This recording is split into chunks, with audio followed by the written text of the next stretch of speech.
here's one thing, Jenny, and you know I've got an open mind. But back in 1983, back in the 90s, we did have children dying every week of meningitis, and I remember doing rounds with my dad, and almost every day he'd need to go to the hospital and take care of a child that had some sort of vaccine-preventable illness. And with the increase of vaccines, we've seen a huge decline in some of the really nasty things that I'm so glad I don't have to deal with. Epiglottitis, meningitis, a lot of pneumonias. Kids just aren't dying of that sort of stuff anymore. And as a pediatrician, that's the last thing I want to see is for people to stop vaccinating, because we'll start seeing kids die of polio again. Okay, let me tell you this. We do not need that many vaccines that we need. The chickenpox, I think, can be a parent's choice. The rotavirus, the flu shot that still contains mercury. JB, hepatitis B, go ahead. Wait, the devil is always in the details, and one of the problems with vaccines is they've been so great that people overly generalize about them as if they're only great. We looked at other first world countries. We're 34th in under 5 mortality behind such luminaries as Cuba and Slovenia. However, we have 36 vaccines. The top 5, which include countries like Finland, Norway, Iceland, average 11 and 13 vaccines. From 1990 forward, we added 8 vaccines to our schedule. There are vaccines like flu, rotavirus, varicella that have only been picked up by 2 or 3 of the other 30 countries. So what do they know that we don't? Why aren't they picking up vaccines that have been around for 15 years?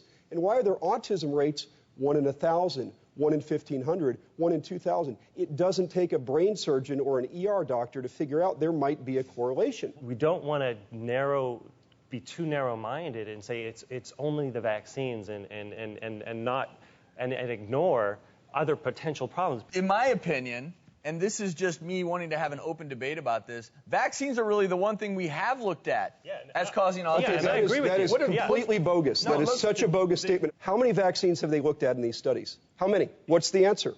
It's 2. How many ingredients have they studied of 35? What's the answer? It's 1.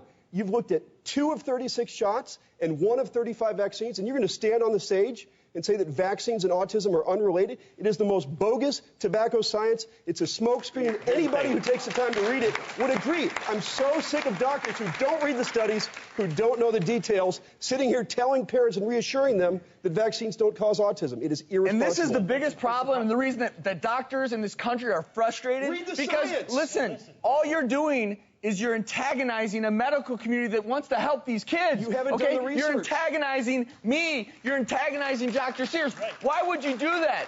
This show is all about his my son. Okay, everyone wants to blame someone, right? Yes. This is what we're trying to figure out here is how to help kids. But all you do when you yell at me on my stage, all you do is anger me. I'm sorry, and make me but you didn't know the details. I asked you to defend your stance, and all you did was attack me as an individual. Why would I want to listen to you when you do that to me? Because instead, I want to listen to Dr. Jerry here, who will rationally walk through why they're removing certain things from foods that could be causing problems, why we're removing environmental toxins that could be causing autism. I want to help these kids live better lives just like everyone else. I don't understand why we all have to argue so much with one another, because when you attack, all you do is create frustration